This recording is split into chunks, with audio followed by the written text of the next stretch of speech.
vous souhaitons la bienvenue à la chapelle des adorateurs, centre d'adoration, de parole de vie. Nous sommes heureux de vous présenter ce message et nous croyons qu'il sera pour vous une bénédiction.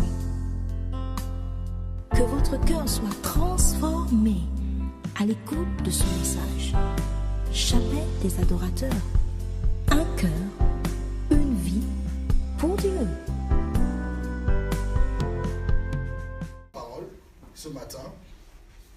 Nous avons les 2 derniers dimanches parlé de quand tout va mal, c'est-à-dire quand nous sommes devant quand tout semble mal autour de nous.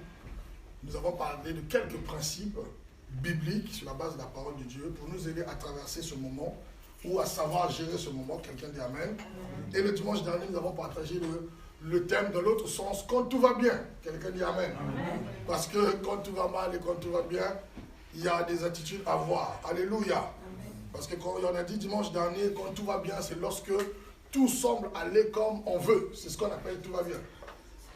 Les hommes, nous trouvons que tout va bien lorsque, oui, nos attentes sont à peu près satisfaites, lorsque ce que nous voulons est à peu près fait. Alléluia. Autrement dit, le tout va bien, c'est quand nous sommes, merci, que Dieu te bénisse, nous sommes dans des moments de bonheur, dans des moments où tout semble bien. Même le bonheur, il faut savoir le gérer. Quelqu'un dit Amen. Amen. Quand on ne sait pas gérer le bonheur peut se retourner aussi. Alléluia. Amen. Alors, ce matin, nous allons continuer un tout petit peu dans le même sens et nous allons parler d'un sujet qui consiste à dire comment se fortifier soi-même. Alléluia. Dis à la personne qui est à côté de toi, comment se fortifier soi-même. Alléluia. Dis encore, comment se fortifier soi-même. Ah, est-ce que la nécessité de se fortifier soi-même est réelle? Est-ce que savoir où aller puiser ses forces soi-même, est-ce que c'est une nécessité? Ou encore, oui, si on dit que c'est une nécessité, comment le faire? Alléluia. Amen. Quels sont les éléments bibliques sur lesquels nous pouvons nous appuyer pour pouvoir nous fortifier nous-mêmes? Alors, vous savez, la communion fraternelle, c'est une chose merveilleuse. Quelqu'un dit Amen. Amen. La communion fraternelle, c'est une chose merveilleuse. Quand on arrive à l'église, on partage avec les frères, on se mène, on peut échanger. Tout ça, c'est très très bien. D'ailleurs, dans Actes chapitre 2, 42, on voit que la première église a appliqué ces principes de façon assez permanente et ça a donné le fruit que ça a pu produire. Quelqu'un dit Amen. La première église, la Bible dit, ils se réunissaient quotidiennement. Pourquoi? Parce qu'on ne devient pas fort tout seul. Alléluia. On devient fort quand on est ensemble. On devient fort quand on partage avec les autres. Et d'ailleurs, une des stratégies que l'ennemi utilise souvent quand il veut isoler ou détruire quelqu'un, c'est de l'isoler. Alléluia. Quand Satan commence à vous isoler, sachez qu'il a un programme très négatif avec vous. Parce que l'isolement n'est pas ce que Dieu en fait a prévu pour nous. Enfin, c'est pas ce que Dieu a prévu dans son plan parfait. Néanmoins, même si c'est vrai que nous avons besoin des uns des autres nous encourager, mais vous êtes d'accord avec moi aussi qu'il y a des moments où on est seul. Quelqu'un dit Amen. Le fait que l'église soit là, les frères et sœurs soient là, n'empêche pas qu'il y a des moments où nous sommes seuls face à nos challenges, face à nos situations difficiles. Quelqu'un dit Amen. Amen. Alors, comment se fortifier à ce moment? Oh, je vais vous dire une chose.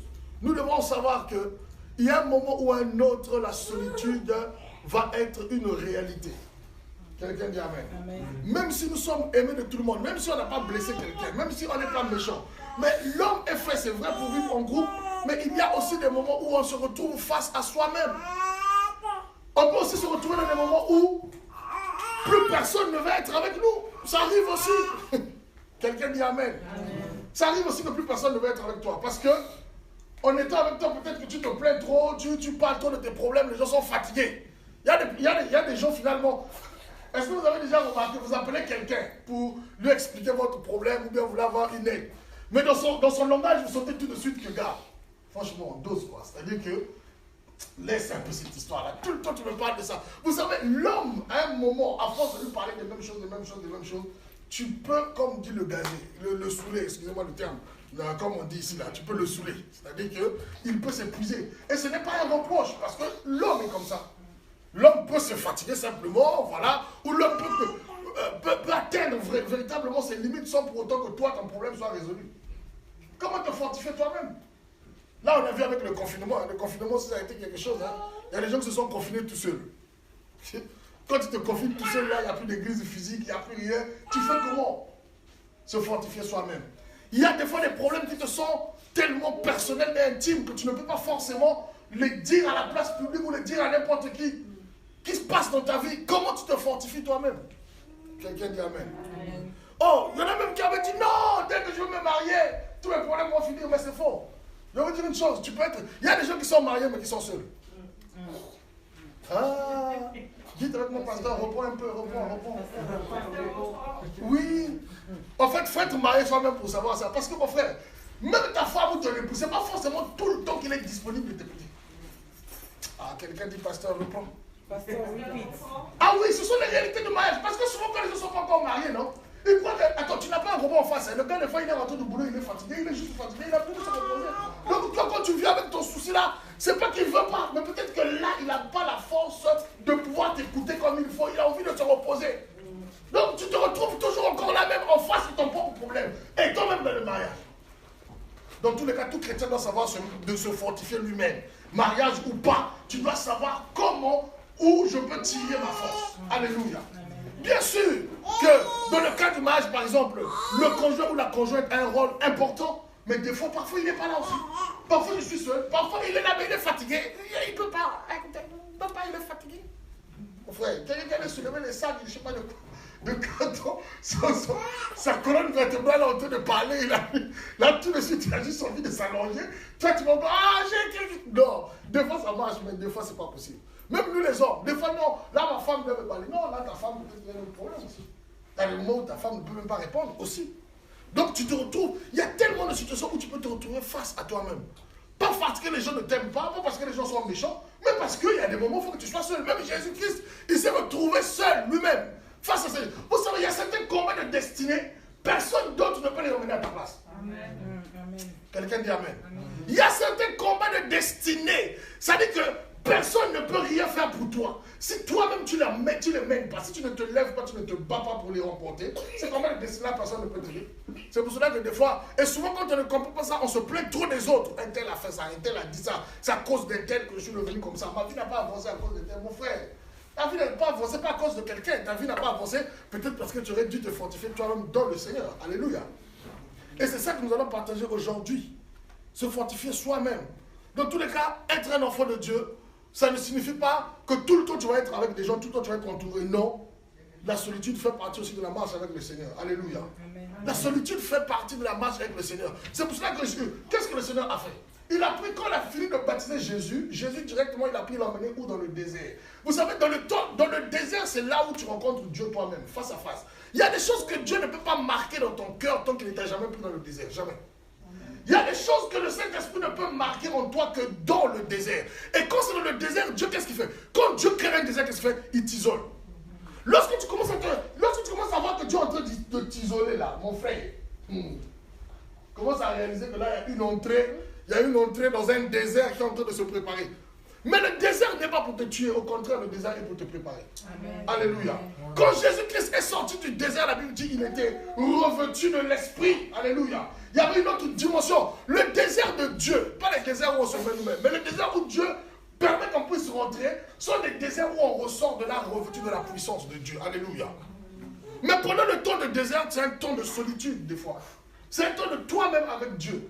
Oui, Dieu est là, c'est vrai, mais d'autres personnes disent, mais oui, mais Dieu, je ne le vois pas. Mais mon frère, tu ne le vois pas, c'est pour cela que la première des choses, quand tu marches avec le Seigneur Jésus, c'est de marcher par la foi. Quelqu'un dit Amen. Amen.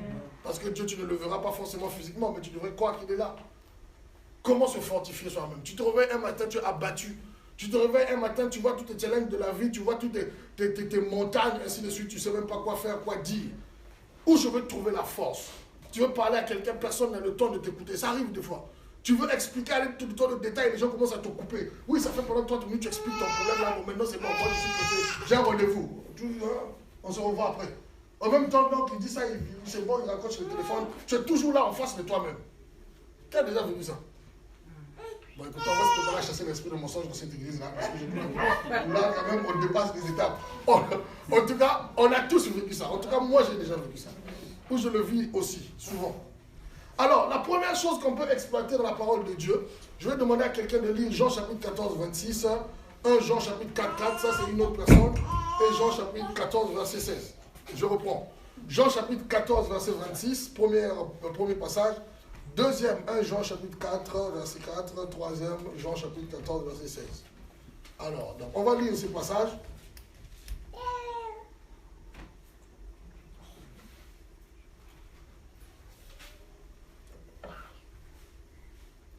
Le premier point, pour se fortifier soi-même, il est important de développer une relation personnelle avec le Saint-Esprit. Quelqu'un dit développer une relation personnelle avec le Saint-Esprit. Développer une relation personnelle avec le Saint-Esprit. Alors, Jean 14, 26, quelqu'un l'a trouvé? Jean 14, 26. Jean 14, 28. Oui.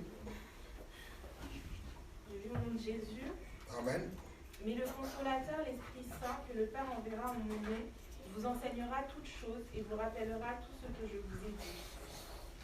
Amen. Jean 14, 26. La Bible dit quoi? Mais le consolateur.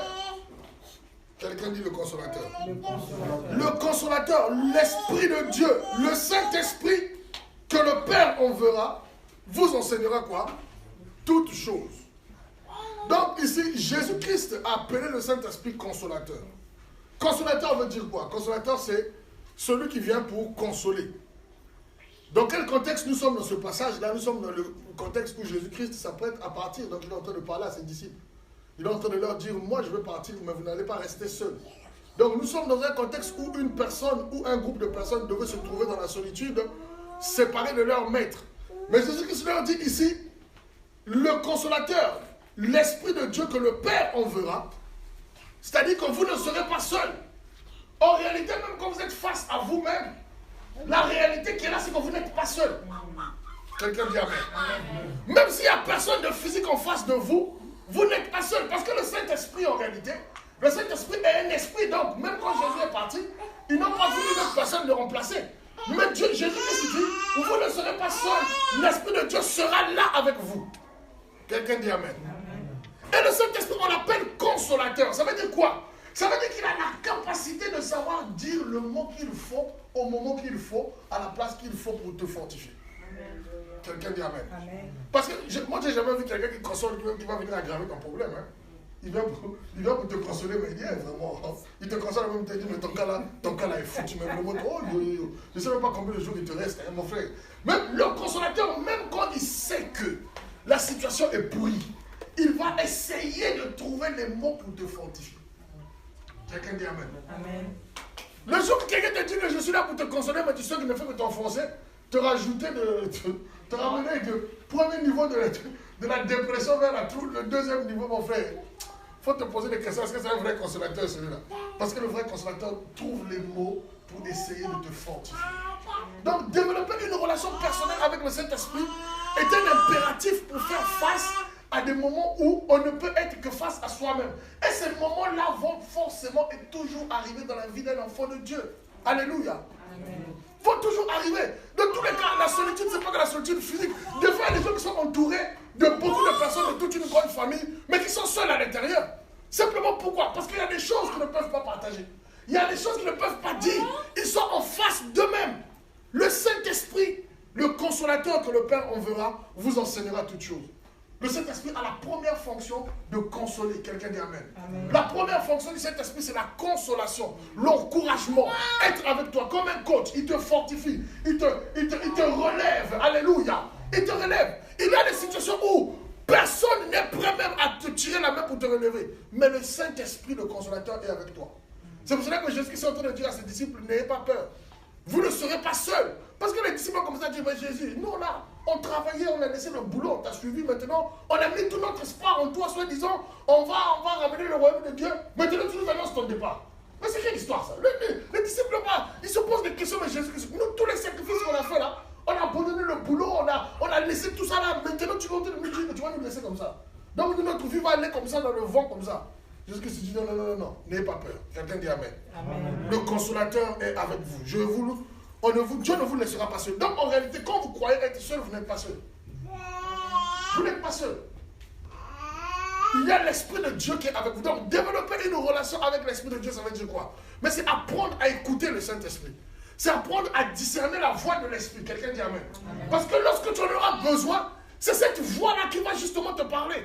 Lorsque tu seras en face de toi-même, lorsque tu seras en face de tes problèmes et que tu n'as personne pour te prendre à côté de toi, c'est là où à ce moment-là, la voix de l'Esprit va venir dire le mot qu'il faut. Sachez que le Saint-Esprit parle, mais il faut savoir l'entendre. Alléluia. L'Esprit de Dieu parle. Il faut savoir l'entendre. Et quand il a parlé, il faut savoir écouter et accepter sa parole. Parce qu'il y a des gens aussi, ils parlent, mais toi, tu ne veux pas écouter. Alléluia. Le Saint-Esprit parle. Il est là pour te consoler. Il est là pour te fortifier. Dieu ne t'a pas laissé seul. Dieu ne t'a pas laissé seul. Quelqu'un dit Amen. Amen. 1 Jean chapitre 4, 4. Qui a trouvé ce passage? On va lire aussi. Moi j'ai trouvé. Vas-y, Kevin. Amen. Vous, petits enfants, vous êtes de Dieu. Et vous le savez, et vous les avez vaincus, parce que celui qui est en vous est plus grand que celui qui est dans le monde. Amen. La Bible dit, celui qui est en vous est plus grand que celui qui est dans le monde. Qui est en vous, qui est dans le monde. Qui est en nous, c'est l'Esprit de Dieu. Parce que Dieu habite en nous par son Esprit. Jésus-Christ ne vient pas habiter en nous, dans tous les cas comme Nicodème. Nicodème dit à Jésus, mais comment je vais naître de nouveau? Je vais encore aller rentrer devant de ma mère. Et Jésus dit, toi tu es docteur, tu enseignes les gens, mais tu me parles comme quelqu'un qui ne réfléchit pas. On ne parle pas de la naissance physique, on est rentré dans le ventre de ta mère. Tu vas mettre là, tu vas tuer ta mère, tu vas casser son bassin, je ne sais même pas comment tu vas rentrer dans son ventre. Jésus-Christ dit non, il s'agit de naître d'esprit et d'eau. Là, quand on parle de cet esprit qui habite en nous, on parle de l'Esprit de Dieu. Celui qui est en nous, c'est l'Esprit de Dieu que nous recevons lorsque nous acceptons Jésus-Christ. Alléluia. Et celui qui vit en nous. Et la Bible dit, celui-là, il est plus grand que celui qui est dans le monde. Qui est dans le monde? Dans le monde, c'est certain qu'il est dans le monde, il y a son système, ses démons, ses amis, tout ça là, ses acolytes. Mais la Bible dit que celui qui est en nous est plus fort que celui qui est dans le monde. Donc si tes problèmes aujourd'hui viennent du monde ou viennent de l'extérieur, sache qu'en réalité, celui qui est en toi, il a la capacité de te donner la force de vaincre ces choses. Alléluia. Ou encore de les surmonter. Quelqu'un dit Amen. Amen. Celui qui est en toi. Mais ça, c'est des paroles auxquelles tu devrais t'accrocher. La première des réactions quand tu es en face de toi-même, ou en face de difficultés, c'est pas de dire que c'est fini pour moi, je suis le plus malheureux. Regardez, Jésus-Christ a dit ceci, celui qui va se plaindre, les plaintes, mon ami, les plaintes ne vont pas changer quelque chose. Les soucis, encore les soucis. Il y a des gens qui croient que c'est en s'enfermant dans les soucis que sa vie va changer. Mon frère, les soucis, ça va te donner la tension pour rien. Tu vas pas te prendre des problèmes d'estomac. Ta tension monte là avec le coronavirus, c'est pas bon. Quelqu'un dit Amen. Donc même les soucis ne changent pas le problème. Ce qui va te permettre de commencer en fait à entrevoir une solution quand tu es dans une situation pas bonne. Mais c'est de commencer à croire en cette parole-là. Je ne suis pas seul. C'est commencer à te dire à toi-même, je ne suis pas seul. Quelqu'un dit Amen. Dans ce combat, je ne suis pas seul. Quelqu'un dit Amen. Je ne suis pas en train de me battre tout seul. Alléluia. Je ne suis pas abandonné, négligé, comme une brebis qu'on envoie à la bataille. Non. Il y a quelqu'un qui habite en moi. Il y a l'Esprit de Dieu qui habite en moi. Et cet esprit-là, il est plus fort que celui qui est dans le monde. Amen. Quelqu'un dit Amen. Amen. Oh mon ami, tu vas voir que quand tu vas commencer à faire comme ça, là, des fois, on ne va pas comprendre comment tu vas être fort. Toujours. Alléluia. Tu es fort, on ne comprend pas. Mais qu'est-ce qui le fortifie? Non, il est toujours fort parce qu'il puise sa force de quelque part. Alléluia. Amen. Celui qui est en toi, il est plus fort que celui qui est dans le monde. Il est plus fort, pas plus petit, mais plus fort. Le Saint-Esprit qui est en toi est plus fort que ce qui est à l'extérieur, que celui qui est dans le monde. Développer une relation personnelle avec le Saint-Esprit, ça veut dire quoi? Mais c'est apprendre à écouter le Saint-Esprit. Quelqu'un dit Amen. Et c'est apprendre aussi à parler avec le Saint-Esprit. Le Saint-Esprit, c'est une personne. On peut lui parler et il peut te répondre. My God. Tu peux lui dire des choses, il peut te répondre. Comment? Alléluia. Il ne faut pas simplement prendre ça comme non, j'entends des voix. Non, non, comment ça tu entends? Oh, j'entends des voix. Non, c'est pas entendre des voix, c'est Dieu qui te parle. Alléluia. Quelqu'un dit Amen. Développer sa relation avec le Saint-Esprit. Comment je vais développer cette relation-là? Comment je vais commencer? Mais vous savez, le Saint-Esprit, ce n'est pas... Le Saint-Esprit, ce n'est pas un esprit que tu vas apprendre. Déjà, il faut apprendre à l'écouter. Pour apprendre à l'écouter, on n'apprend pas à écouter une personne dans le bruit. On n'apprend pas à écouter une personne dans le brouhaha, tout ça là. Tu es distrait, tu es concentré, tu vas apprendre à écouter quelqu'un, ça ne marchera pas. Donc, à l'école de l'écoute du Saint-Esprit, on prend son temps à être avec le Seigneur. On prend son temps à commencer à écouter la voix de l'Esprit. La voix de l'Esprit, des fois, ça va sortir en toi comme cette petite voix qui vient du fond. My God, toi-même, des fois, tu te dis, mais attends, mais je n'ai pas pensé à ça. Je n'ai pas pensé à ces choses. Mais tu vois, il y a une pensée forte qui monte en toi. Quelqu'un disait, quand cette pensée arrive, ça commence comme par mes jambes. Ça monte, ça monte, ça monte. Je sens que c'est en train de passer dans mon cœur et ça monte dans mon cerveau. Alléluia. Le Saint-Esprit est en train de te parler. Quelqu'un dit Amen. Amen. Le Saint-Esprit est en train de te parler. Tu te retrouves devant une situation où tu es complètement abattu. Tu baisses les bras. Tu n'as même plus envie de te battre. Tu entends une voix au fond de toi. Je suis avec toi. My God. Je suis avec toi. Développons la relation personnelle. Il y a la relation du groupe avec le Saint-Esprit. Quand il y a des manifestations des dons, il y a tout ça, le Saint-Esprit fait des choses. Ah oui, il a levé les malades. Bien sûr. Le Saint-Esprit aussi distribue des dons et il fait aussi des miracles. Mais il y a aussi cette relation personnelle de toi et le Saint-Esprit. Alléluia. Moi, je me dis, si on n'apprend pas à être intime avec Dieu, je ne sais pas comment on va aller passer l'éternité avec quelqu'un avec lequel on n'a pas été intime. Les gens veulent aller au paradis, mais au paradis là-bas, comment vous allez être au paradis avec quelqu'un que vous n'avez pas appris à connaître? Quelqu'un dit Amen.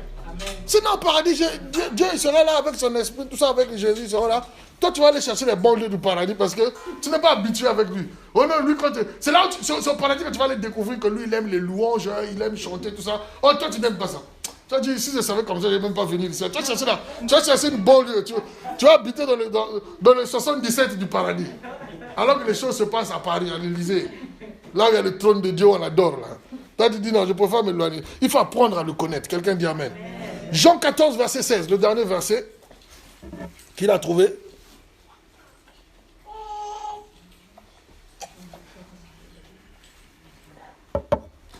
J'ai trouvé une technique, mais là c'est vous qui lirez les versets bibliques. Je ne viendrai plus avec, c'est vous qui lirez maintenant, comme ça vous n'allez pas dormir. Jean 14, verset 16. Jean 14, verset 16. Oui. Je prierai le Père, et il vous donnera un autre consolateur, afin qu'il demeure éternellement avec vous. Ah! Qu'est-ce qu'on dit? C'est Jésus qui dit, je prierai le Père afin qu'il vous donne un autre consolateur qui sera éternellement avec vous. La Bible dit que nous avons été scellés en Christ par le Saint-Esprit. Donc le premier sceau que tu reçois quand tu deviens un enfant de Dieu, c'est l'Esprit de Dieu qui va habiter en toi. C'est le premier sceau. Quand on parle d'un sceau, on parle d'une marque. C'est-à-dire que le Saint-Esprit, c'est une attestation. Alléluia. C'est une attestation de ce que tu es un enfant de Dieu. C'est pour ça que la Bible dit ceux qui sont enfants de Dieu, c'est ceux qui sont conduits par l'Esprit. Et cet Esprit-là vient à quel moment? Il vient te sceller. Il vient attester. Quand tu décides de marcher avec Christ, le Saint-Esprit vient comme un sceau sur toi. Et la Bible dit quoi? Il habite éternellement avec nous. Il ne va pas nous quitter. Il est là éternellement. Alléluia. Le Saint-Esprit ne quitte pas les enfants de Dieu. Par contre, le Saint-Esprit peut être attristé par les enfants de Dieu. Mais il ne te quitte pas. Alléluia. Bon, quand tu l'attristes, c'est sûr que bon, ça c'est d'autres problèmes. Mais il est avec toi. La Bible dit qu'il sera éternellement avec vous. Ça veut dire qu'en fait, même si ta maman n'est pas là, ton papa n'est pas là, le pasteur n'est pas là, les frères de l'église n'est pas là, tu n'es pas seul en réalité. Il faut juste apprendre à écouter, à interagir avec lui. Apprends à interagir avec le Saint-Esprit. Apprends à lui parler, apprends à l'écouter. Apprends à écouter son conseil. Ésaïe chapitre 11, verset 2. La Bible nous dit que l'Esprit de Dieu, c'est quoi? Oh, j'aime trop ce passage. C'est un esprit de force et de sagesse. C'est un esprit d'intelligence et de sagesse. C'est un esprit de conseil. Alléluia. Dans le Saint-Esprit, il y a le conseil. Il peut te conseiller face à des situations, à des décisions à prendre. Alléluia. Il peut te conseiller.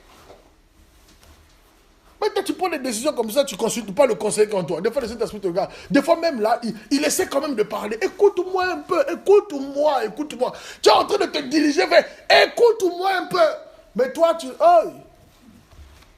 Pour terminer ce point, vous savez ce qui va surtout étouffer la voix du Saint-Esprit dans votre cœur? C'est lorsque vous avez d'autres voix. Vous m'entendez? Lorsqu'il y a d'autres voix qui parlent dans votre cœur, le plus souvent, le Saint-Esprit, il parle dans la douceur. Il parle dans le calme. L'Esprit de Dieu, il parle... Donc souvent, quand vous avez d'autres voix qui parlent dans votre cœur, vous risquez de ne pas écouter la voix de l'Esprit. Vous savez, les autres voix, c'est quoi? Par exemple, quand vous avez les inquiétudes, les soucis, les problèmes, là, vous êtes concentré sur vos problèmes qui ne marchent pas là. Ces problèmes-là, leur voix devient plus forte que la voix de l'Esprit en vous. Et la seule chose que vous voyez, c'est vos problèmes. Et là, même quand le Saint-Esprit va dire, je suis avec toi, mais calme-toi. Non, tu n'entends même pas. Le Saint-Esprit, il crie, écoute-moi. Toi, ce que tu entends, c'est le moment, découvert, moins 800. Tu auras le coup de fil du banquier. Le Saint-Esprit dit, écoute-moi, je vais ouvrir une porte dans quelques jours. Toi, tu n'entends pas. Il parle, il prend même le micro. Écoute-moi. Moins 800, tu as des problèmes. C'est fini pour toi. Bientôt, viens saisir ta voiture. Tu n'as pas payé le crédit. C'est tout ce qui écoute. Ça, c'est une voix. Les problèmes, c'est une voix. Vous savez, un problème a une voix. Les problèmes parlent dans le cœur de quelqu'un. Une autre source de voix qu'on entend souvent, c'est la voix de l'extérieur. Je ne dis pas qu'il ne faut pas écouter l'extérieur, mais il faut discerner l'extérieur. Alléluia. Oui, il faut discerner l'extérieur. Parce que l'extérieur ne te donnera pas simplement de bonnes paroles. Le diable peut aussi s'infiltrer par l'extérieur pour faire tout le degré qu'il a envie de faire. Quelqu'un dit Amen. C'est pourquoi il faut discerner. Même la Bible nous donne l'autorisation de discerner même les prophéties. C'est pas parce que quelqu'un est en train de rentrer en transe. Je te vois, avec des goyaves sur la tête. Peut-être que Dieu tu vas dans les îles. Il faut discerner, mon frère. Faut discerner. Quelqu'un dit il faut discerner. Deuxième point. Comment se fortifier soi-même? Donc, dans sa relation personnelle avec le Saint-Esprit, on se fortifie. On se fortifie. Deuxième point. Comment on se fortifie soi-même? Là, je ne parle pas des autres. Je ne parle pas du pasteur qui va prêcher, je vais écouter sa parole. Non, non, non. Je ne parle pas des temps de prière les mercredis avec les petites familles. Non, je parle de toi-même. Mon frère, nous à l'église, ici en semaine, quand tu calcules, on se voit peut-être 1 heure le lundi, 1 heure le mercredi, 1 heure le vendredi, 3 heures. Toute la semaine, tu as 35 heures par semaine, enfin plus même. Et les frères de l'église, tu ne les vois que 3 heures ou peut-être 2 heures. Donc, ça fait à peu près 5 heures par semaine, simplement que tu es un peu dans l'ambiance collective. Le reste de ton temps, tu es tout seul. Donc, en réalité, le reste du temps où tu as besoin d'être plus fort et fortifié, c'est le reste là. Alléluia. Donc, deuxième chose. Comment se fortifier toi-même? C'est lorsque la parole de Dieu devient vivante dans ton cœur. C'est-à-dire, fais vivre la parole de Dieu dans ton cœur. Ça veut se dire quoi ça? Dieu parle aussi au travers de sa parole. Il y a la voix de l'Esprit, c'est vrai, en nous. Mais il y a la parole de Dieu qui parle. Quelqu'un dit Amen.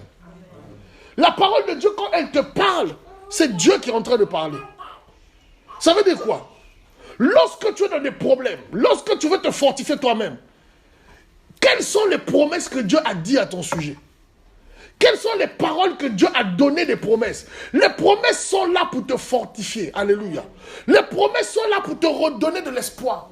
En réalité, tu dois avoir quelque part où tu dois connaître des versets où tu as des promesses de Dieu qui sont clairement déjà tracées dedans. Quelqu'un dit Amen. Amen. Oh, il y a des promesses que tu dois avoir à côté de ton lit quand tu dors. Alléluia. Si tu veux, prends même certains versets qui sont des promesses de Dieu. Copie-coller sur Word, imprime et un recueil de promesses à côté de ton lit. Oh, quelqu'un dit Amen. Parce que la parole de Dieu, lorsque les promesses de Dieu sont manifestées, elles sont là pour te relever. Alléluia. Dieu te relève par sa parole. La parole de Dieu est une source de force. Il faut que tu te diriges vers elle quand aussi tu es en face de toi-même et en face de certains challenges. Il faut te diriger vers la parole. La plupart des personnes, oh, ça sera, tu te dis à quelqu'un, pasteur, il t'appelle pasteur, j'ai des problèmes, oh, je n'arrive pas, il commence à pleurer. Tu lui dis, frère, lis la Bible. La personne peut croire que le pasteur se fout de moi. Tu lui dis, mais frère, pasteur, c'est compliqué, je suis là. Tu lui dis, frère, lis la Bible, lis la Bible, la parole de Dieu. Dieu va te parler. Tu vas dire, regarde-moi des pasteurs comme ça, ils n'aiment pas les brebis. Alors que c'est la vraie source où tu vas aller chercher la vraie parole qui vient de Dieu. Amen. Des fois, l'homme n'a pas suffisamment même de mots pour te parler. Vous savez, ça les parents le savent. Il y a certaines situations, même quand tes enfants te posent ça là. Ils te disent même des fois, non, voilà ce qui se passe à l'école, voilà ce que les gens me disent. Tu es tellement toi-même démuni, des fois tu ne sais pas trop quoi lui dire. Tu lui dis, mais tu sens que des fois le désespoir de l'enfant est très profond. Tu essaies de trouver les mots pour essayer de le fortifier. Tu essaies de trouver... Mais des fois, toi-même, tu te rends compte que plus tu donnes les mots, plus tu te poses d'autres questions. Donc, tu sens que c'est très profond que tu n'arrives vraiment pas à convaincre l'enfant. Et là, tu as juste envie, mais comment je peux lui faire comprendre ça? Comment je peux lui parler? Des fois, c'est ça qui se passe, les limites qui se passent avec l'homme. Lorsque la parole de Dieu prend vie en nous, dans notre cœur, c'est une source de force. La parole de Dieu qui prend vie, ça veut dire quoi? Mais je crois en ce que je lis. Quelqu'un dit Amen. Je crois en ce que Dieu dit. Si la Bible dit, comme David, l'Éternel est mon berger, je ne manquerai de rien. Mais quand tu es justement dans le moment où tu manques des choses, c'est le moment de pouvoir prendre ce passage-là pour toi, de dire comme David, l'Éternel est mon berger et je ne manquerai de rien. Alléluia. Parce que lorsque tu sais qu'en réalité tu ne manqueras de rien, ça va commencer à enlever une certaine tristesse dans ton cœur. Alléluia. Amen. Le psaume 119, verset 105, la Bible dit quoi? Ta parole est une lampe à mes pieds et une lumière sur mon sentier. La parole de Dieu est une lampe et une lumière sur le sentier. Pendant le sentier, la lumière, elle sert à quoi? Elle sert à montrer, quand elle sert à éclairer, c'est-à-dire la lumière te sort des ténèbres. Quand tu es dans les ténèbres des soucis, les ténèbres des problèmes, tu n'arrives pas à t'en sortir. Quand tu mets la lumière te montre le chemin de sortie. Et la parole de Dieu, c'est une lumière. Alléluia. Le psaume 119, c'est ce qu'il dit, verset 105. Ta parole est une lampe à mes pieds et une lumière sur mon sentier. Donc, quand je suis dans le brouillard, je suis dans le noir. Ceux qui conduisent, quand vous êtes dans le brouillard, vous faites quoi? Hein? Vous mettez les feux de route, non? Non, le brouillard, feu de brouillard. Oui, le feu de brouillard, c'est ça. Bon, c'est quand les voitures évoluent, parce que... Il y a des voitures, ni feu de brouillard, il n'y a pas dedans, ni feu de... Comment on appelle le feu arrière, là? On met en rouge, là, rouge fort, là. Anti-brouillard arrière. Il y a des voitures qui n'ont pas ça, mon frère. C'est ça. Vous, si vous avez les Peugeot, là, les derniers trucs, là, c'est ça, vous avez. Non, ça, la Renault 4, là, dans le Renault 4, il n'y a pas ça. Mais... il y a besoin de lumière. Vous voyez, même dans le brouillard c'est quoi? C'est quand on ne voit pas clair. On ne sait pas ce qui va se passer. On appréhende des choses, on a des doutes, on ne sait pas. On n'a pas d'assurance. Quand tu es en voiture, quand tu es dans cet état de brouillard-là, tu mets quoi? Les feux de brouillard. Et les feux de brouillard sont différents des feux de croisement. Les feux de brouillard, ça tape devant, ça donne. C'est plus puissant que les feux de croisement. Quelqu'un dit amen. La parole, c'est ça là, c'est feu de brouillard. Quand tu es dans le brouillard comme ça, allume la parole. Tu vas voir que tu vas commencer à percevoir le chemin de sortie. Yes. Alléluia. La lumière, elle sert encore à quoi? À te sortir des ténèbres. Quand tu es dans le noir, dans les ténèbres. Quand tu es dans les ténèbres, là, tu es versé dans les ténèbres. Les ténèbres, ça peut être dans le péché, tu es versé dedans. Ou tu es versé dans toute forme de ténèbres que tu veux. Si tu veux t'en sortir, là, la lumière, c'est la parole. Quelqu'un dit amen. Amen. La lumière, c'est la parole. C'est la parole qui va venir te donner le chemin de sortie. Voilà comment tu vas sortir. Donc la parole de Dieu, il ne faut pas s'en éloigner. Ne soyez pas ou ne soyez pas des chrétiens qui sont allergiques à la parole. Il y a des chrétiens allergiques à la parole. Allergie. Regardez, des fois, tout le temps que vous prenez à écouter les gens qui vous racontent des choses sur Internet, là, lisez la Bible. Alléluia. Je ne dis pas que les prédications extérieures ou des personnes, des pasteurs, c'est mauvais. Il y a des moments, il y a des choses même. Laisse le Saint-Esprit te l'enseigner lui-même par la parole. Alléluia. Parce qu'il y a des choses, on peut tout te dire, tant que ce n'est pas la voix de l'esprit qui te la fait résonner dans ton cœur. Ça peut rentrer là, ça sort là, c'est terminé. Quelqu'un dit amen. La parole de Dieu, il faut qu'elle soit vivante en toi. Alléluia. De plus en plus, elle va devenir vivante, de plus en plus tu la lis avec l'esprit, tu la médites, tu verras. C'est quoi? Josué 1:8. Le Seigneur a dit que cette parole ne s'éloigne point de ta bouche. Médite-la jour et nuit. Pourquoi il a dit à Josué, médite la parole jour et nuit? Parce que, il dit, médite la jour et nuit, agis fidèlement par rapport à ce qui est écrit dans cette parole, c'est alors que tu réussiras, c'est alors que tu auras du succès dans tout ce que tu entreprendras. Donc la parole est un processus. Le premier processus de la parole, c'est la lire, la méditer, pour la comprendre. La méditation a un but, le but de comprendre la parole. Et quand on comprend la parole, on la comprend aussi avec le cerveau. Quelqu'un dit amen. Avec le cerveau qui est en nous là, le cerveau, pas le cerveau spirituel, non. Il faut aussi que tu comprennes le cerveau naturel. Quelqu'un dit amen. Oui, parce que le Saint-Esprit, c'est un enseignant. Il est capable de t'enseigner la parole afin que ton intelligence la comprenne. Regardez, pourquoi ton intelligence a besoin de comprendre quelque chose? Parce que ta volonté ne sera jamais engagée dans quelque chose qui ne comprend pas. Vous m'entendez? Des fois, on est résistant à la parole. Pourquoi? Parce que notre cerveau n'a pas compris. Oh, notre cerveau va commander la partie, l'intelligence, les émotions, tout ça se trouve dans l'âme. Quand ton intelligence a saisi, a compris le bienfait de la chose, ce qui va se passer, c'est qu'il va donner des éléments à ta volonté de pouvoir être opérationnel. Quelqu'un dit amen. C'est pourquoi le Saint-Esprit, la Bible dit que c'est un esprit d'intelligence. Il vient aussi parler à notre intelligence. Moi, je suis désolé quand les chrétiens croient que parce que tu crois en Jésus-Christ, ton intelligence doit être morte. Là, il n'y a plus rien du tout. Tu ne vas aller qu'au ciel. Mon ami, ce n'est pas vrai. Alléluia. Certaines choses, pour que Dieu les fasse, il faut que tu comprennes aussi ton intelligence. Bien, il y a l'intelligence des hommes et l'intelligence spirituelle. Bon, tout ça, on ne va pas rentrer dedans. Troisième élément. Nous sommes en train de finir. Comment se fortifier toi-même souviens-toi de ce que Dieu a fait avant. Quelqu'un dit Amen. Troisième élément. Premier élément, le Saint-Esprit, tu as communié avec le Saint-Esprit. La parole de Dieu. Souviens-toi de ce que Dieu a fait avec toi. Qu'est-ce que Dieu a fait? Nous avons tous une histoire avec Dieu. Quelqu'un dit Amen. On a tous une histoire. Pour ceux qui sont convertis peut-être depuis les années 1900, là, même si ton souvenir date de l'époque de la colonisation de l'Afrique. Mais c'est pas pour autant que c'est encore valable jusqu'à aujourd'hui. Quelqu'un dit Amen. Pourquoi? Parce que le Dieu qui agit à cette époque de la colonisation, c'est le même qui agit aujourd'hui, c'est le même qui agit éternellement. Dieu ne change pas. Alors, les expériences que tu as déjà eues avec Dieu, aussi petites que soient-elles, ces expériences-là vont compter aujourd'hui ou un jour pour te sortir de là où tu vas être. Quelqu'un dit Amen. Qu'est-ce que Dieu a fait dans ta vie? Nous tous, nous avons vu ce que Dieu a fait.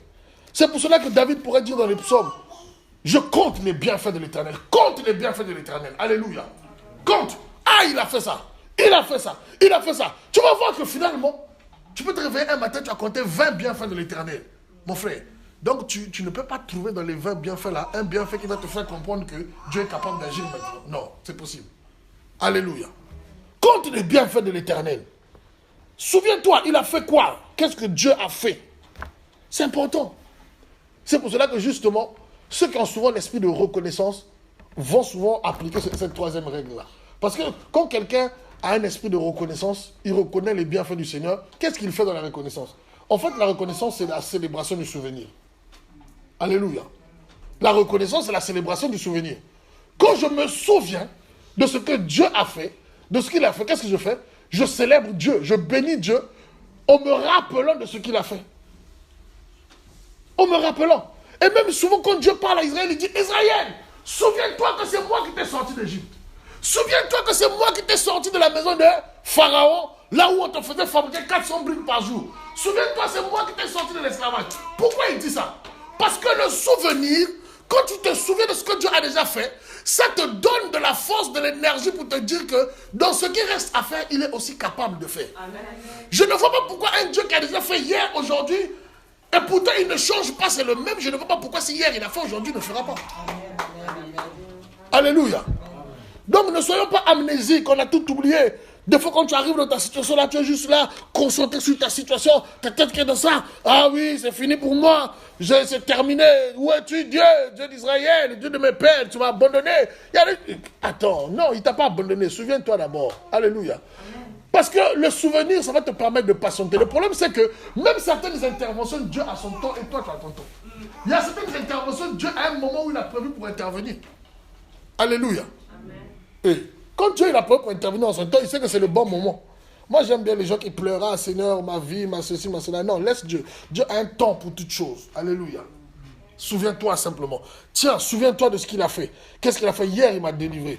Hier, il m'a sorti de là. Alors que j'étais dans telle situation, Dieu a fait. Je ne vois pas pourquoi aujourd'hui il ne fera pas. Il m'a guéri. J'ai vu ceci, j'ai vu cela. Le souvenir, il est important. Alléluia. Le souvenir. Garde le souvenir des victoires que tu as déjà eues avec Dieu. Oui, Dieu t'a sorti de quoi, mon frère? Si Dieu t'a sorti, je ne sais pas de quoi là, il va te sortir le reste. Quelqu'un dit Amen. Il suffit que tu y crois, il suffit que tu t'accroches à ça. Donc, se souvenir des anciennes victoires que tu as eues avec le Seigneur. C'est aussi un point qui permet de se fortifier soi-même. Se fortifier soi-même. Tous les jours, il n'y aura pas... Tous les jours, il n'y aura pas l'église. Mon frère. Il y a des moments où tu appelles même le pasteur, le téléphone est fermé. Voilà, comme ça tu vas savoir. Quelqu'un dit Amen. Oui, il y a tel frère qui me fortifie souvent. Tu essaies de l'appeler là, c'est mort. Ce jour-là, il est avec ses enfants, avec sa femme. Ils ont bloqué le téléphone, monsieur, madame. Maintenant, tu vas voir. Cherche maintenant. Voilà. Pendant que tu es en train de te paniquer à chercher la terre entière, le Saint-Esprit, il est là avec toi. Est-ce que vous réalisez le film? Tu es en train de paniquer, appeler tout le monde. Celui-là, il est bloqué. Celui-là, il est bloqué. Toi-même, tu n'es pas en train de comprendre qu'aujourd'hui, Dieu veut te faire expérimenter une autre dimension. Tout le monde n'est pas disponible. À un moment là, quand tu vois comme ça, au lieu de pleurer, ah, personne n'est à côté de moi. Non. À un moment là, tu arrêtes. Tu dis, bon, je comprends que si personne n'est disponible actuellement là, ça veut dire que Dieu va faire quelque chose. Saint-Esprit, tu dis quoi? Alléluia. Maintenant, il y a des fois où le Saint-Esprit te parle, il te dit de voir quelqu'un spécifiquement, c'est possible aussi. Quatrième élément. Lorsque vous êtes dans des problèmes, ou bien lorsque vous voulez vous fortifier vous-même, quel que soit le problème, appliquez la quatrième clé, faites des confessions, ce qu'on appelle faites des confessions positives. Non, ça je vais lire la Bible, parce que vous allez croire que c'est le yoga, c'est pas le yoga. Marc chapitre 11, verset 23. Quelqu'un peut lire Marc chapitre 11, verset 23. Faites des confessions de vie. Alléluia. Moi, ce que j'appelle les confessions positives, ce n'est pas les confessions là qu'on fait. Ah, non. Moi, je parle des confessions de vie. Les confessions positives, c'est les confessions où il y a la vie. Parce qu'il y a des confessions où il y a la mort. Est-ce que vous savez ça? Marc 11, verset 23. Qui va lire? Oui, c'est Marianne. Je lis au nom du Seigneur. Je vous le dis en vérité, si quelqu'un dit à cette montagne, ôte-toi de là et jette-toi dans la mer, Oui. et s'il ne doute point en son cœur, mais croit ce qu'il dit arrive, que ce qu'il dit arrive, il le verra s'accomplir. Amen. Que dit la parole de Dieu? Si quelqu'un dit à cette montagne, ôte-toi de là, et s'il croit en son cœur, et s'il ne doute point, il le verra s'accomplir. Donc, la meilleure manière de faire bouger tes montagnes et de te retrouver la vie normale, c'est de commencer à parler. Pas parler n'importe quoi. Pas dire n'importe quoi. Je demande pardon à Dieu. Souvent, quand on a la pression, on dit trop de bêtises. Ah, Seigneur, pardonne, ouais. Eh, my God.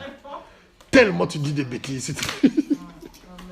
Non, heureusement que la grâce de Dieu est toujours là. Parce que vraiment, des fois, quand tu es en colère, tu dis tellement de bêtises que... Mais hey!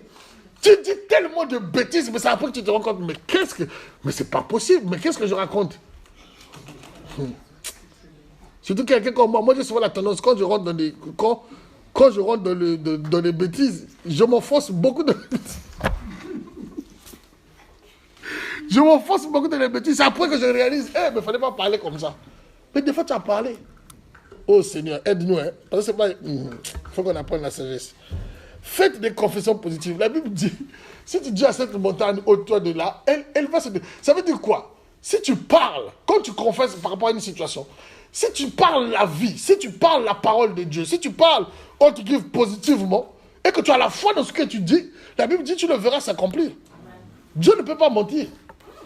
Donc, au lieu de pouvoir, des fois, toi-même te lier dans des choses, parce que des fois, notre propre bouche nous lie, en fait. Quand on parle mal, en réalité, vous savez, quand on parle bénédiction, malédiction, c'est quoi? En latin, c'est malédire, mal parler. Chaque fois que tu parles mal sur les autres, sur toi-même, sur je ne sais pas qui, tu mets autour d'eux une malédiction. C'est ça la malédiction. Mais dans tous les cas, les sorciers, là, quand ils veulent envoûter les gens, ou bien quand ils veulent tuer les gens, qu'est-ce qu'ils font? Le vieux papa, il n'est plus là à Yoro, je ne sais pas quoi là-bas. Il est assis là-bas, il est en train de libérer des paroles à distance. Il est juste en train de parler. Mais tu vois que des fois, ça a les effets dans la vie des gens. Ça commence à bloquer leur vie, ça commence à les attacher à des trucs. Ils parlent juste. Ça veut dire quoi? Dans le monde spirituel, ne négligez pas la puissance de la parole. C'est pourquoi le proverbe dit la vie et la mort se trouvent sur notre langue. Quand tu réalises ça, tu te dis, des fois, dans certains combats, je t'ai retrouvé toi-même, tu les appauvris par ta bouche. Hein?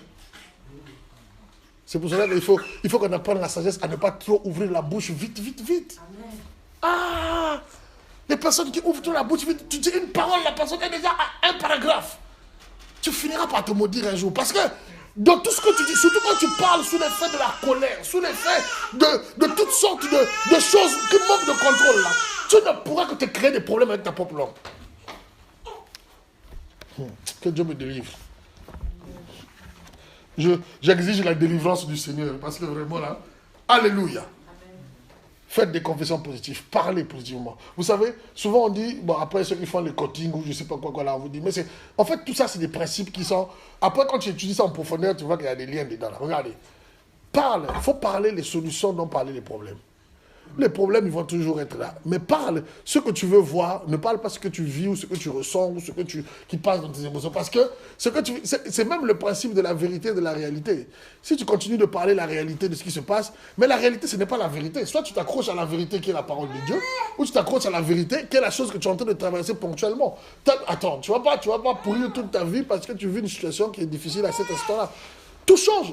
Regardez, même la nature ou même le monde nous montre que les choses changent. Aujourd'hui, c'est comme les montagnes russes. Aujourd'hui, tu es en haut, demain, tu peux être en bas, mais tu peux remonter encore. Ça ne veut pas dire qu'aujourd'hui, si tu es en bas, que tu vas rester en bas toute ta vie. C'est pas vrai. Tu peux être en bas, après demain tu peux remonter. Donc, je veux dire qu'une situation ponctuelle ne doit pas te pousser à maudire toute ta vie. Une situation ponctuelle ne doit pas te pousser à maudire ta destinée à cause de la souffrance ponctuelle. Alléluia. La souffrance ponctuelle ne peut pas te pousser à faire ça. Parce que les enjeux sont plus grands après. Ah, moi par rapport à ce que j'ai vu là, vraiment, plus jamais je me marierai. Regardez ce que je vois là. Hey, comment tu peux dire ce genre de paroles si tu t'aimes? Comment je vois mes parents, comment ils se sont déchirés, comment ils ont fait ceci. Aïe, aïe, aïe. Moi, les hommes, c'est fini. Ma soeur, tu finiras avec une autre femme, que Dieu te préserve. Mais pas si tu dis les hommes, c'est fini, tu vas aller où après? Ah, quelqu'un qui est un homme, il dit que lui, avec les femmes, c'est fini. Il va finir où? Il va finir avec un autre homme. Hey, c'est pour cela qu'il ne faut pas se lier dans ces choses-là. Quelqu'un dit amen. Tu sors d'une rupture émotionnelle ou sentimentale, tu commences à tout dire, n'importe quoi. Comment il m'a fait souffrir là? Tous les hommes sont méchants. Le prochain homme que je vois, je l'insulte. C'est fini. Je ferme mon cœur aux hommes. Tu vas fermer, tu vas ouvrir ton cœur au gorille. Tu vas voir. Tu vas fermer ton... Surtout, les paroles qu'on sort dans les souffrances, dans les blessures, généralement sont des paroles qui n'apportent pas la vie. Quelqu'un dit amen. Aïe. Quand tu parles souvent dans les blessures, quand tu es blessé, tu es choqué, tu parles dans cet état-là, le plus souvent tu ne peux pas bénir. Tu ne vas que te creuser. C'est pour cela que j'aime beaucoup, comment on appelle ça? J'admire les gens qui ont la maîtrise de leur bouche quand ils sont blessés. Je les admire. Alléluia. Une personne qui peut être frustrée dans son cœur, qui est blessée, mais qui sait se gérer, qui ne parle pas, qui ne dit pas les choses, pour moi, j'admire ce genre de personnes. Parce que c'est une très bonne manière de faire. Tu oses juste ouvrir ta bouche quand tu es choqué, blessé là. Tu ne pourras jamais dire quelque chose de bien. Tu ne pourras ressortir que des choses bizarres. Oh, faites des confessions positives. Utilisez la bouche pour porter la vie. 5e, on est en train de descendre, on est presque à la fin. Pendant les moments difficiles, écoutez des messages appropriés à votre situation. Je répète. Écoutez des messages appropriés à votre situation. Quelqu'un dit amen. Amen. Romains 10, 17, vous connaissez ce passage? Or, la foi vient de ce que l'on entend. Ce que l'on entend vient de la bouche du Seigneur. Quelqu'un dit amen. Amen. Alors, je ne sais pas si toi, tu es déjà là, tu n'as pas beaucoup d'espoir là. Tu es un peu désespéré, tu sens quoi? Et tu vas encore aller écouter les messages de la fin du temps, je ne sais pas quoi là, mon frère. Sérieusement. Mon frère, aïe, tu as besoin de t'encourager pour avoir la force de sortir de chez toi. Tu vas aller écouter les prédications de la marque de la bête, tout ça là. Je ne sais pas quoi, il va venir avec cette tête, mon frère. Vraiment. S'il te plaît, vraiment. Tu as besoin de ça à ce moment-là. Je n'ai pas dit qu'on n'écoute jamais ça. Mais quand même, elle a la sagesse de choisir les titres que tu vas écouter. Il y a des moments vraiment, aïe. Il viendra avec la queue, la terre va fondre, le feu va sortir, mon frère. Tu es déjà plongé dans le désespoir. Tu écoutes encore le désespoir. Comment tu vas sortir de chez toi après avoir écouté la marque de la bête qui va venir, ça te va fondre. Mais tu vas faire quoi? Il va mettre la marque, on va torturer les gens, alors que toi-même tu es dans le désespoir. Est-ce que c'est sérieux de faire ça? Qu'est-ce qui va se passer? Quand tu as fini d'écouter ça, il n'y a plus d'espoir pour toi. Tout devient sombre. C'est-à-dire que c'est fini. Et tu ne sortiras jamais de la foi. Quand tu as battu, écoute les messages de la foi. Alléluia. Sélectionne les messages de foi. Les messages qui peuvent te booster. Les messages qui peuvent te relever. C'est ça que tu dois écouter parce que c'est de ça que tu as besoin. Ah, soyons intelligents. Quand tu manques de vitamine C, le médecin te dit prends les choses qui t'amènent la vitamine C. Mais toi, tu as besoin de fortifier ta foi, tu prends les messages qui vont encore te plonger dans les ténèbres. Est-ce que c'est sérieux? Non. Alléluia. C'est pour cela que même la parole de Dieu, on la lit, on la médite avec discernement. Ce n'est pas tous les versets de la Bible que je vais aller lire à tout moment de ma vie, non. Il y a des paroles dont j'ai besoin à un moment donné parce que ces paroles-là, à ce moment-là, c'est ce dont j'ai besoin. Ça donnera la vie à mon âme. Alléluia. Même si d'autres, c'est la parole de Dieu, il y a pas de... C'est comme quelqu'un qui a de la culpabilité. Il se culpabilise. Toi, tu viens pour le soutenir, tu vas encore le culpabiliser. Mais est-ce que tu es normal? Tu viens, tu as péché. Le ciel t'a tourné le dos. C'est fini, ton nom est effacé dans le livre de vie. Mais tu recherches quoi? Qu'est-ce que tu recherches? Mais il va se tirer une balle dans la tête. La personne va dire que c'est fini. Si au ciel, je ne suis pas aimé, sur la terre, je ne suis pas aimé, c'est fini. Les portes sont fermées. Non. C'est pour cela que même avec les frères et sœurs, il faut savoir discerner à quel moment leur dire des choses. Hein. Ah, quand tu es maladroit avec ça, là, tu peux faire des dégâts. Alléluia. Surtout dans le couple aussi, il faut savoir parler à quel moment faire des reproches. Ah, Seigneur, donne-nous la sagesse. Ah, quand tu fais pas des reproches au bon moment, tes reproches là peuvent te créer un enfer, mon frère. Tu peux aller allumer le feu toi-même, hein, en croyant vouloir bien faire. Tu fais la reproche là, tu allumes le feu. Tu mets le feu toi-même, calmement, avec tes propres mains. C'est pour cela qu'on a besoin de sagesse. Quelqu'un dit amen. Amen. Dans le même sens aussi la musique. 1 Samuel 16, 23, vous verrez le truc de la musique. Saül se retrouvait influencé par des démons. La Bible dit quoi? David venait jouer de la musique, de la harpe. Ça dit qu'il y avait une musique à un moment qui créait l'atmosphère dans laquelle Samuel devait retrouver la paix. Vous savez que même la musique, je vous ai toujours dit, je vais faire un enseignement, je suis en train de le préparer. Derrière la musique, il y a un esprit. Amen. Vous m'entendez?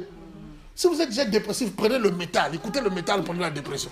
Vous allez voir si vous allez vous en sortir vivant. Le métal, les trucs là, on tape. Vous avez déjà des... Vous êtes déjà des trucs de la tête. Tu vas écouter le métal, frère. Oh, frère. Le métal. Mais tu vas finir par faire une bêtise. Tu restes 30 minutes de métal pendant que tu es dans le désespoir. Tu vas te jeter dans tes 7e étages là. On va te retrouver en bas. Aïe. Il y a des musiques que tu ne peux pas écouter à des moments où tu te sens mal. Il y a des moments que tu ne peux pas écouter ça. Ou bien tu es dans une dépression émotionnelle, affective, là. Tu vas mettre les solos, les zouks. Je ne sais pas où tu finirais. Tu vas zouker tout seul, là, mon frère. Après, tu dis, bon, si je peux trouver une deuxième solution pour zouker quelqu'un, c'est pas mal. Tu commences à improviser des choses. Fais attention. Hey, tu sais que tu as besoin d'être remonté émotionnellement. Tu sens un peu tout ça là, tu vas prendre les zouks, tu mets les solos, tu écoutes. Hein. Hey, non, mais hey. La plupart des gens là, quand ils écoutaient solo là, ils pleuraient. Pourquoi? Parce que solo, ça apporte quoi? Tu es déjà seul, tu mets solo, tu te sens encore plus seul. Ça fait couler les larmes. Tu commences à écrire les courriers et tout ça là. Non. Hein? Écoutez les chansons de foi. Alléluia. Mettez la louange dans la voiture. Vous savez que la louange, ça donne la joie. Amen. Je vous assure. La louange donne la joie. Mets juste la louange dans ta voiture pendant que tu sens que tu n'es pas très en forme. Tu vas voir un moment où toi-même tu commences à bouger la tête. Alléluia. Le Saint-Esprit rentre dans l'action. Il commence à te fortifier. Tu te retrouves finalement toi-même en train de danser pendant que tu conduis. Toi, tu vois quelqu'un au feu rouge là, il a arrêté la tête, le feu rouge, il est en train de danser. Tu sais pas ce qui se passe dans sa voiture. Mettez la musique appropriée. N'écoutez pas n'importe quoi. Parce qu'à ce moment-là, quand tu es mal en toi, ton âme, il y a comme un vide qui se trouve dans ton âme. Et ce vide-là, il faut savoir le remplir avec ce... C'est comme quelqu'un qui veut se venger, tu viens lui donner encore des messages de colère, des messages de trucs. Qu'est-ce que tu vas faire? Tu vas renforcer ça en lui. Et au final, ça ne donnera pas. Dernier point, on va finir, on va prier. Éviter les environnements déprimants et décourageants. Vous m'entendez? Dernier point. Quand tu veux sortir des problèmes, si tu es un peu comme dans une forme de dépression qui ne dit pas son nom, ou une dépression latente, quitte les environnements, ou même les personnes déprimantes. Vous m'entendez? Parce que c'est le même principe. La foi vient de ce que l'on entend. Toi, tu vas aller mener un combat, tu vas parler à celui qui a échoué à ce combat. Je sais pas ce que tu veux. Soit tu te donneras les secrets sur de bons conseils, ou soit tu te décourageras. Souvent dans les choses de Dieu, il y a des anciens là, quand on les a écoutés. Oh, mais laisse, toi tu es un jeune dans les choses de la foi. Non, on est passé par là. Quand quelqu'un commence à te dire qu'il est passé par là, en fait, il veut te faire passer un message. Il veut te dire, oh, laisse, tu ne réussiras pas. Nous, si on n'a pas réussi là, tu ne réussiras pas, laisse, tu ne pourras pas. Il y a des personnes qu'il faut écouter à des moments stratégiques de ta destinée. Alléluia. Quelqu'un qui a souffert dans le mariage, il a divorcé avec son gars, et toi maintenant, pendant que tu as des petits soucis, tu as besoin de conseils, tu vas l'écouter. Tu ne sais pas de quoi tu vas aller te mettre. Ça veut dire qu'il n'a pas encore réglé son problème. Toute la colère qu'il a contre son mari, là, il va mettre ça sur tous les hommes, ton mari y compris. Les hommes sont méchants. Quand il vient comme ça à la maison, quand il te parle comme ça, gifle-le. Hein? C'est ça là qui va amener la paix, c'est bon. Toi-même, quand tu commences à l'écouter comme ça, tu dis Là, ça commence à dépasser. Comme tu dis, ma soeur, merci, j'ai compris, que Dieu te bénisse. À ce moment-là, il faut vite couper. Il faut trouver une technique de dire, ma soeur, c'est bon, merci, j'ai compris. Le Seigneur va faire grâce. Parce que si tu continues à t'exposer à ça, et là, tu vois qu'il commence à changer, devient rouge. Tu sens que sa propre blessure n'est pas guérie. Il commence à te mettre du venin dans le cœur. Tu bois ça, tu vas faire des dégâts. Alléluia. On va se tenir debout, on va prier. Alléluia. On va prier. Seigneur, montre-nous comment nous fortifier. Ce n'est pas les seules pistes, ce n'est pas les seules clés de la parole de Dieu. Mais que nous puissions, déjà le peu que nous avons partagé ce matin, que nous puissions l'appliquer dans notre vie. Alléluia. Que nous puissions l'appliquer dans notre vie. Alléluia. Pour que nous puissions véritablement nous apprendre à nous fortifier. Oui, nous avons besoin des autres. Nous avons besoin de l'Église. Mais nous avons aussi besoin de savoir nous fortifier nous-mêmes. Parce que nous pouvons arriver dans des moments, dans des circonstances où nous sommes seuls. Alléluia. Ta relation avec le Saint-Esprit. La parole de Dieu. Alléluia. Ta bouche. Souviens-toi de ce que Dieu a déjà fait. Écoute les messages de vie, alléluia, et éloigne-toi des environnements déprimants et décourageants, alléluia. Commence à prier maintenant. Je ne sais pas comment tu vis les choses, je ne sais pas qu'est-ce que tu traverses, mais le Seigneur a un message pour toi ce matin. Le Seigneur te dit, oui, je peux t'aider, je peux t'accompagner. Le Seigneur te dit, tu n'es pas seul. Je suis avec toi, alléluia. Il est avec toi, alléluia. Rema Sakane. Ce que nous faisons avec le Seigneur Jésus, c'est une marche par la foi. Il faut mettre la foi en action. Il faut mettre la foi en œuvre. Il faut mettre la foi en œuvre, alléluia. Rekama Sanderebosa. Commence à prier maintenant. Bénis Dieu pour ce temps, bénis Dieu pour ce message. Et prie que les clés que tu as reçues ce soir, ce matin, puissent véritablement s'imprimer en toi. Les clés que tu as reçues ce soir puissent véritablement se déposer en toi. Alléluia. Afin que tu produises la vie. Alléluia. Afin que tu aies des armes pour t'en sortir. Oh Seigneur, tu as dit que tu ne nous as pas laissés seuls. Tu ne nous as pas abandonnés à notre propre sort. Le Saint-Esprit est avec nous. Le Saint-Esprit nous accompagne. Le Saint-Esprit nous garde. Le Saint-Esprit est notre consolateur. Alléluia. Seigneur, nous prions ce matin afin que véritablement nous puissions apprendre à mettre ces choses en pratique. Afin que nous puissions voir ta main dans les moments difficiles, dans les moments de souffrance. Donne-nous